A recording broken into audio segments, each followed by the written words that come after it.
Welcome back to another episode of Rock Boys Football. Some massive news coming out of Arkansas as Bobby Petrino expected to become the new offensive coordinator for the Razorbacks, making his return to Arkansas. My initial reactions, massive get for Arkansas. I mean, we saw the Dan Enos experiment absolutely flop. That offense had no identity, no life, and you bring in Bobby Petrino. Say what you will about him as a head coach, and he's been a pretty damn good head coach as well. This dude can run an offense, he can scheme an offense, and he can call an offense. This is a great get for the Razorbacks. Really excited to get into it. Before we do, just want to say thank you to you guys. The amount of support as we head into the transfer portal season, it's truly been amazing. This Arkansas team, I have a feeling we're going to be talking a lot about as they enter the transfer portal. Get aggressive in the transfer portal. If y'all do enjoy the content and you want to support the boys, consider subscribing to the channel. We will be trying to keep as many tabs on this Arkansas roster moves as we can during the transfer portal season. Dill, going to kick this one off to you. Bobby Petrino making his return to Arkansas. How are we feeling? I mean, Bobby Petrino's been a guy who's been able to win or at least develop offenses with a lot of different personnel, a lot of different styles. I mean, you've seen him do it with a guy like Lamar Jackson at Louisville. You've seen him do it with guys like Ryan Mallett or Tyler Wilson. And then you've seen him be able to put the ball on the ground and just run it a zillion times with a guy like Michael Bush. And he is able just to fit his offense to personnel that in a way that makes sense. And you just didn't get the sense Arkansas did that this year. I mean, when you have guys like Rocket Sanders and obviously KJ Jefferson, you have way too much talent. I know there were some obviously issues with some of the personnel, but there's too much talent to be as inept as they were. And I know Rocket was banged up, but even in the games he was playing, he didn't look the same. I think you make a great point. Like the biggest, I think, flaw in so many offensive coordinators and head coaches, play callers in general, is they want to stick to the same scheme regardless of the personnel that they have. And having an offensive coordinator that, like you said, has done it with so many different personnel groupings and quarterbacks, I think is massive. And Bobby Petrino, a proven track record at pretty much every stop of phenomenal offenses, whether it's Arkansas, whether it's Louisville, Missouri State, Arkansas fans know about that, or at Texas A&M, where that offense before Connor Wigman got hurt was making some serious strides under Bobby Petrino too. You got to think that Bobby Petrino coming into Arkansas, there's going to get some more life into this offense. You take a look at the numbers last year with Dan Enos.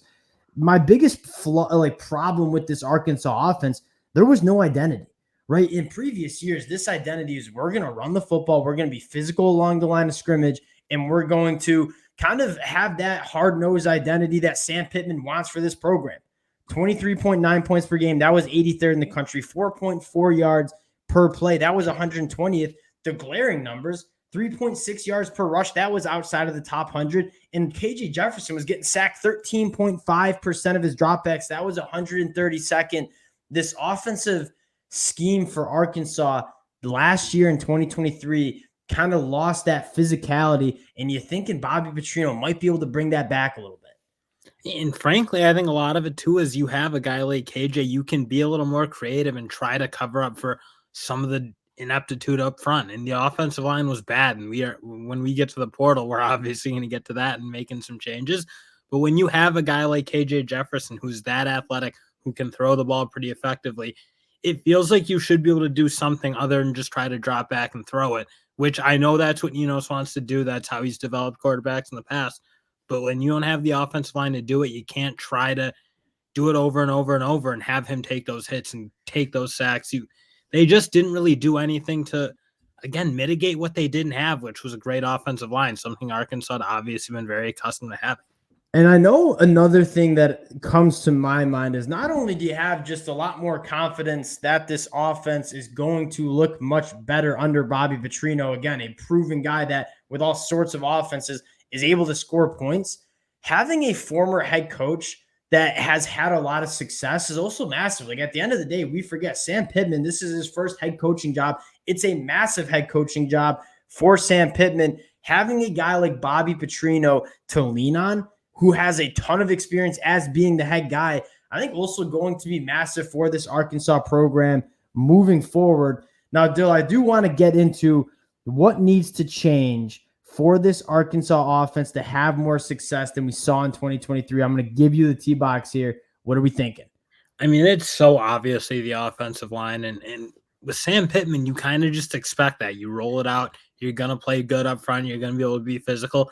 They couldn't play physical, they couldn't protect the passer. There was just really nothing that offensive line did that I thought was super productive. And when you look into the transfer portal, you nowadays have the opportunity to change that around in a year, and they're going to need to do it. They're going to need to hit it hard. Hopefully, they can develop some of the young talent they have. But at the end of the day, I'm thinking they probably need to get three-ish starters into this build. That's kind of where I'm thinking, and luckily, like the transfer portal offers a way to really flip a position group. Like we've seen teams go out in the transfer portal. I thought Auburn did a really good job last year and kind of completely flipping an offensive line. Again, you look at the numbers. KJ Jefferson getting sacked 13.5% of the time, way too many times. But more importantly, like the lack of ability to move bodies and get the run game going for Arkansas was their biggest flaw in offense. And that's kind of where you saw the lack of production in terms of points on the board. Looking at the transfer portal, this is a position group that is probably the hardest to get in the transfer portal. A couple names that kind of come to my mind who are already in the portal. We're going to go to Zeke Correll first. This is a guy that was a top 100 prospect coming out of the 2019 class, a proven starter at the Power 5 level for Notre Dame, 3-year starter, 2 years at center, 1 year at guard. You look at his numbers last year, 272 pass protection attempts, only gave up 13 pressures. And that is a lot better than what we've seen from this Arkansas team this year. Again, you're looking for experienced guys that can play at the Power 5 level. Dale, I don't know if there's many better options than a guy like Zeke Correll here.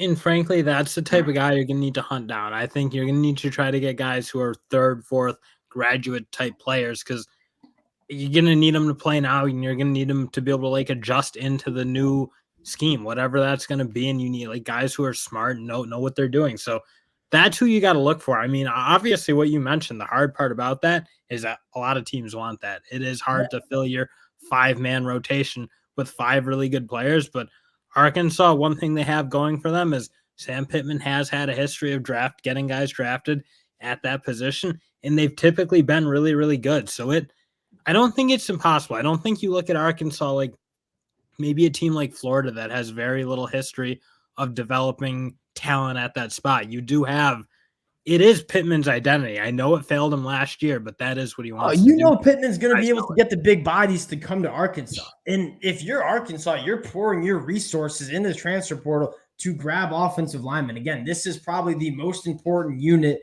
for this Arkansas offense to run properly. And why you didn't see the offense run properly is because the offensive line was a massive letdown in 2023. Another guy that I think is really interesting, and again, it's hard to find guys with starting experience out of the transfer portal on the offensive line.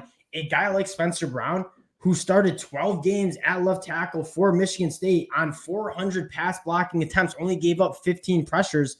Like, this is another guy that is not necessarily transferring because he's going to lose his starting spot, as opposed to his head coach just got fired, looking for a change of scenery. Again, a veteran guy that's going into his graduate years in college. Another guy that's kind of, you come in and kind of a plug and player on this offensive line, allowing this offense to take strides immediately in the 2024 season. And why Arkansas should be a spot for this guy is I think there is some like room for development for sure. And you can see the talent, like Michigan fans, like we watch Michigan State play ball. You know, there's talent there, but there is probably some room for development. I mean, there were some penalties. Obviously, he had a couple of ejections. Like he's a nasty dude. Like he kind of fits what you want in Arkansas. And yes, you have to rein some of that in because he was ejected, I think, 2 times for Michigan State. Like this guy, if you want a nasty dude on the offensive line, like Spencer Brown is that guy. But you said it best. I think there's a lot of meat on the bone for a guy like Spencer Brown to take some strides late in his playing career at the collegiate level. And that's what the pitch needs to be for Sam Pittman in this Arkansas team. It has to be, look, if you're a guy who's sitting on like that 5th to 7th rounder, maybe we can make you a day 2 pick. That has to be the pitch. That is the thing. Sam Pittman can legitimately rest his like hat on, if you will. Is he has done that. You saw it at Georgia, and you saw it in the early days at Arkansas.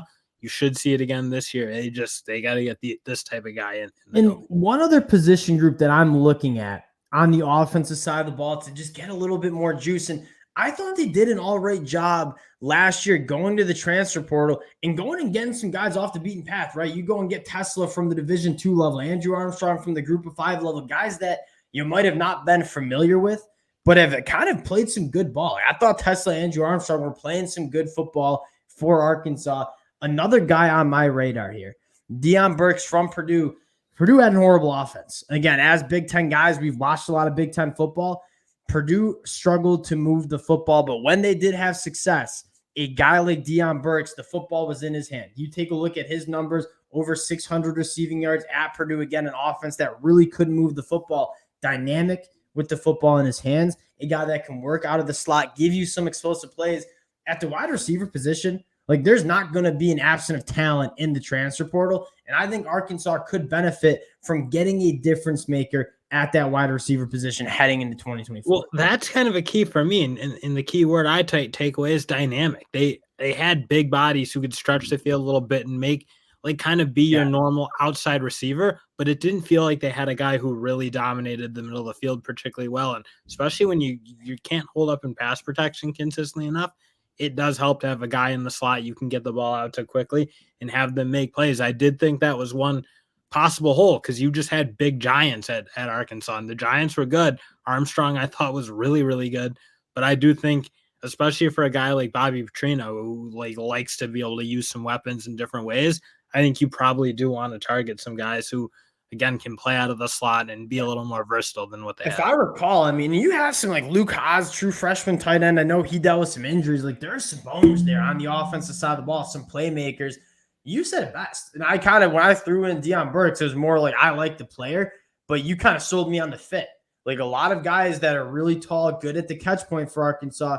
Where are you guys that can make some stuff happen with the ball in their hands? Deion Burks would be that guy. So really excited to monitor what Arkansas does. Now you got a new offensive coordinator. Now he's going to want to kind of get the personnel into the offense to fit what he wants to run. You're going to see Arkansas get active in the transfer portal again. We'll be trying to break down as many of the roster moves as we can for you guys. Appreciate you rocking with the boys. If you do enjoy the content, consider subscribing to the channel, and we'll talk to y'all later. Peace.